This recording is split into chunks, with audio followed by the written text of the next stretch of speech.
नमस्कार बच्चों, इस वीडियो में क्लास 10th मैथ प्रश्नावली 3.1 दो चर वाले रैखिक समीकरण युग्म के प्रश्न 6 को सॉल्व करेंगे। इसके पहले के वीडियो बना दिए हैं, नहीं देखें तो प्लेलिस्ट में डाल दिए हैं, वहां जाकर वीडियो को देख लें। चलिए देखिए प्रश्न 6 क्या कह रहा है। एक रैखिक समीकरण 2x धन 3y ऋण 8 बराबर 0 दी गई है, यानी ये समीकरण एक रैखिक दिया हुआ है। तो कह रहा है दो चरों में एक ऐसी और रैखिक समीकरण लिखिए ताकि प्राप्त युग्म का ज्यामितीय निरूपण जैसा कि पहले में कह रहा है प्रतिच्छेद करती रेखाएं हो, दूसरा समांतर रेखाएं हों और तीसरा संपाती रेखाएं हों। ठीक ना, इस तरह से है क्योंकि एक समीकरण दिया है, एक समीकरण हमको इस तरह से और बनाना है ताकि ये आ जाए, प्रतिच्छेद करती रेखाएं हों। अब इसमें थोड़ा सा आपको समझना यह है कि प्रतिच्छेद करती रेखाएं कब होती हैं। जब देखिए दो रैखिक समीकरण अगर हैं तो उसमें देखिए a1 बटे अगर a2 बराबर ना हो b1 बटे b2, ठीक ना, अगर ये आ जाता है तो अद्वितीय हल होता है। क्या होता है, इसको बोलते हैं अद्वितीय हल। ठीक ना, अद्वितीय हल अन्य रेखाएं क्या करती हैं, एक दूसरे को ये प्रतिच्छेद करती हैं, यानी एक दूसरे को काटती हैं इसमें इस तरह से। ठीक, तब इसका एक हल निकलता है। एक कंडीशन हो गया, यानी आप अद्वितीय हल जब ये होगा तो प्रतिच्छेद करती रेखाएं होंगी, ये कंडीशन आएगा पहला। दूसरा देखिए कंडीशन होता है a1 बटे a2 बराबर b1 बटे b2 बराबर c1 बटे c2। इस कंडीशन में रेखाएं क्या करती हैं, संपाती होती हैं, यानी दोनों समीकरण का एक ही पे होगी रेखा, इस तरह से देखिए। ठीक है, दोनों का एक ही पे होंगी, संपाती होंगी, तो इसके अनेक हल होते हैं। ध्यान दीजिएगा, अनेक हल होते हैं। ठीक है, एक कंडीशन आ जाए तो तीसरा कंडीशन है इसमें कि a1 बटे a2 बराबर रहे b1 बटे b2, लेकिन ये देखिए बराबर नहीं होगा c1 बटे c2, तब क्या होगा, ये रेखाएं समांतर होंगी। इस तरह से ध्यान दीजिएगा, ये रेखाएं हैं, दूसरी इस तरह से जाएगी। ठीक है, यानी दोनों क्या होंगी, समांतर होंगी। इस कंडीशन में कोई हल नहीं होता है, कोई हल नहीं होता है, नहीं होता है। ठीक, समझ में आ रहा है। तो यहाँ पर देखिए कह रहा प्रतिच्छेद करती रेखाएं हों, तो ये देखिए एक ये समीकरण है, इस तरह से हम बना दें ताकि ये आ जाए। देखिए a1 बटे a2 बराबर ना हो b1 बटे b2 बराबर ना हो, इस तरह से हमको समीकरण बनाना है। तो पहला देखिए इसमें बनाते हैं पहला। ठीक ना, देखिए रैखिक समीकरण दिया हुआ है, रैखिक समीकरण दिया हुआ है। यहाँ पे देखिए ये 2x धन 3y ऋण 8 बराबर 0, 2x धन 3y ऋण 8 बराबर 0, ये दिया हुआ है। इसको देखिए मूल समीकरण से तुलना कर देते हैं, क्योंकि दो समीकरण हमको बनाना है, तो a1 b1 b, इस तरह से इसको तुलना करना है। यानी इस करते हैं समीकरण को a1 x plus b1 y plus c1 बराबर 0 से तुलना करने पर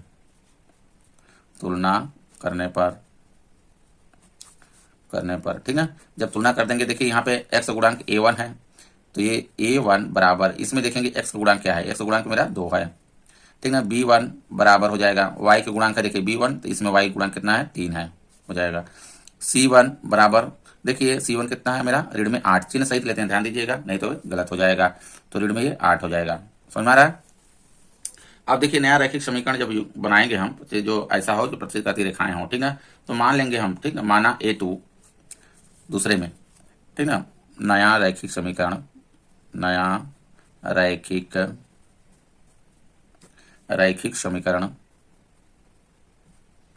जिसके युग्म से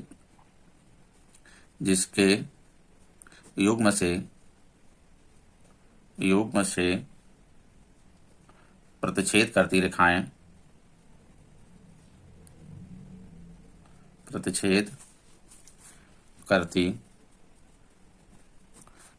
हैं।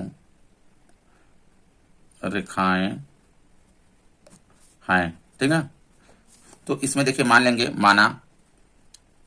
माना a2, क्योंकि a1 b1 c1 है, तो a2 मान लेते हैं 3, इस तरह से मानिए ताकि ये क्या है, दोनों बराबर ना हो। आई बात समझ में, कुछ भी ले सकते हैं। a2 मान लिया 3 हो गया, b2 मान लेते हैं 2 मान लेते हैं, ठीक ना, और c2 मान लेते हैं ऋण में 7। अब यहाँ से देखिए इसको तुलना कर देते हैं, क्योंकि देखिए A1 बटे A2, ध्यान दीजिएगा A1 बटे A2 करेंगे, देखिए 2/3 आ जाएगा, यहाँ पे देखिए बराबर नहीं होगा, क्योंकि A1 बटे A2 बराबर देखिए 2/3 हो जाएगा, नहीं हो जाएगा। और B1 बटा B2 अगर करेंगे तो देखिए B1 कितना है मेरा 3 है और B2 कितना है 2 है, तो दोनों क्या ये बराबर है? नहीं है ना। तो इस तरह से देखिए देख लेंगे, ये बराबर नहीं होना चाहिए।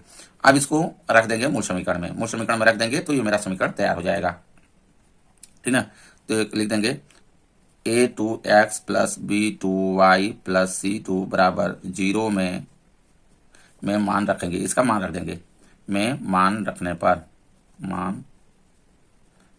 पर देखिए मान रख देंगे तो हो जाएगा A2 के स्थान पे 3 हो जाएगा, यहाँ पे 3x धन, ठीक है। B2 के स्थान पे 2 रख देंगे, 2y हो जाएगा, और C2 के स्थान पर ऋण में 7 रखेंगे, ये हो जाएगा बराबर 0।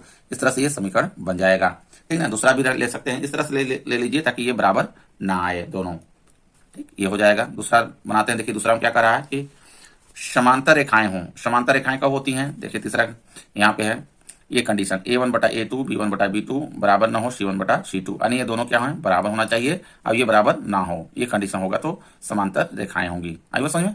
तो दूसरा लेते हैं, देखिए समांतर रेखाएं हमको करना है। देखिए जो दिया है रैखिक समीकरण, क्या दिया है? दिया है समीकरण मेरा, दिया है समीकरण क्या दिया है कि 2x धन 3y ऋण 8 बराबर 0, ये दिया हुआ है। इसको तुलना कर देंगे, किससे करेंगे?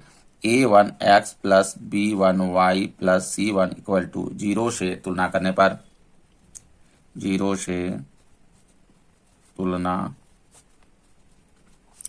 करने पर देखिए जब तुलना करेंगे तो A1 बराबर 2 हो गया, B1 बराबर 3, ठीक ना, और C1 बराबर ऋण में 8, चिन्ह सहित लेंगे ये C1। आप देखिए इस तरह से बनाना है ताकि ये क्या करे? दोनों बराबर होना चाहिए। कौन कौन सा बराबर होना चाहिए? A1 बटा A2 बराबर B1 बटा B2, लेकिन C वाला बराबर ना हो, इस तरह से रखना है। तो देखिए यही रख देंगे, क्योंकि मान लेंगे देखिए A2 मान लेते हैं 2 और B2 मान लेते हैं 3, ठीक ना। C वाला अलग कर देंगे तो अलग आएगा, ठीक है। तो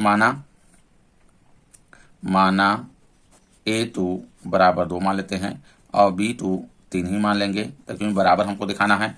और C2 कुछ भी मान सकते हैं, कोई ये नहीं, अलग कर लेते हैं, ठीक है। मान लेते हैं 12 मान लेते हैं थोड़ी देर के लिए।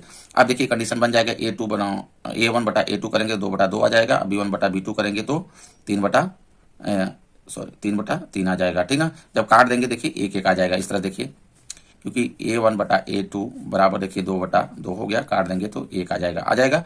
और देखिए B1 बटा B2 करेंगे तो 3/3 आ जाएगा, काट देंगे देखिए 1 आ गया। दोनों बराबर होंगे कि नहीं हो गए? तो ये देखिए देखने के लिए है, चेक करने के लिए अपने के लिए। और देखिए इसको मूल समीकरण में हम रख देंगे, ठीक है।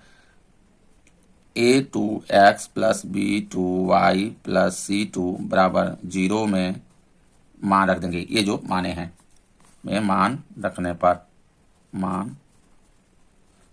पर रख देते हैं। तो यहाँ पर देखिए A2 के स्थान पर 2 कर लेंगे, 2x, B2 के स्थान पर 3 हो जाएगा तो 3y हो गया। अब इसके स्थान पे धन में 12 कर लेंगे बराबर 0। ये देखिए मेरा समीकरण ये तैयार हो गया, ठीक है। अलग अलग समीकरण आ सकता है, कोई ये नहीं है, जैसा आप मानेंगे रखेंगे उस तरह से ये आएगा। अगला देखिए कह रहा है इसमें, अगला कह रहा है संपाती रेखाएं हों। संपाती रेखाएं कब होंगी? जब A1 बटा A2 बराबर B1 बटा B2 बराबर C1 बटा C2, यानी सब क्या हों? बराबर हों, तभी क्या होंगी? संपाती रेखाएं होंगी। इसी को कहते हैं अनेक हल भी कहते हैं। आई बात समझ में? तो इस तरह से हमको समीकरण लेना है ताकि ये क्या करे? दोनों सब बराबर आ जाए। तीसरा देखिए जो दिया है समीकरण, क्या दिया है? दिया है समीकरण 2x धन 3y, ठीक ना, ऋण में 8 बराबर 0, ये दिया हुआ है।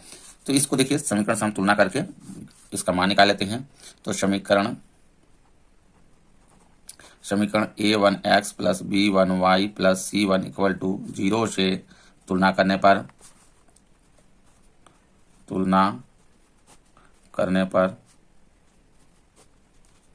देखिए जब तुलना कर देंगे तो A1 आ जाएगा, A1 बराबर 2 ये होगा, ठीक है। B1 बराबर 3 और C1 बराबर ऋण में 8, चिन्ह सहित लेंगे, ये हो गया। अब इसमें देखिए इस तरह से ले लीजिए ताकि क्या करें? सब तीनों बराबर आए। तो A1 यानी A2, तो कुछ भी हम कर सकते हैं, ऐसा करिए ताकि ये क्या आ जाए? बराबर आ जाए। तो मान लेते हैं, माना A2 बराबर 4 कर लेते हैं, ठीक ना, 4 कर लेते हैं। B2 देखिए मान लेते हैं 3 दूना 6 कर देते हैं इसको, और C2 देखिए ले लेते हैं 8 दूना 16 यानी ऋण में 16 कर देते हैं। ठीक है, ये देखिए मान लीजिए। आप देखिए अगर हम A1 बटे A2, B1 बटे B2 और C1 बटे C2 निकालेंगे तो सब क्या आएंगे, बराबर आएंगे। देखिए यहाँ पे A1 बटे A2 बराबर कितना हो जाएगा, 2 बटे देखिए 4 होगा कि नहीं होगा, क्योंकि 2 देखिए ऊपर है, हो जाएगा, और 4 ये नीचे, 2 एक कम 2, 2 दूना 4 बराबर आ गया 1 बटा 2 आ जाएगा।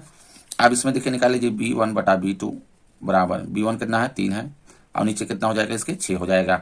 B2 का मान 6 है, 3 एक कम 3, 3 दूना 6। देखिए इसका भी मान कितना आ गया, 1 बटा 2 आ गया। आगे नहीं आ गया। अब C1 बटे C2 देखिए चेक कर लीजिए, C1 बटे C2 बराबर, C1 कितना है, ऋण में 8 है, ऋण में 8 करेंगे और नीचे ऋण में 16 करेंगे C2 को मान। अब ऋण से ऋण कट गया, 8 एक कम 8, ठीक है, एक देखिए होगा 8 दूना 16 कट गया, 1 बटा 2 आ गया। आगे नहीं आ गया। तो इस तरह से देखिए 1 बटा 2 1 बटा 2 सब क्या है, बराबर आ गए।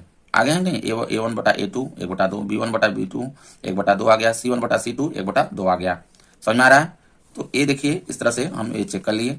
अब इसको जो ये जो माना है मेरा, इसको समीकरण में हम रख देंगे, तैयार हो जाएगा।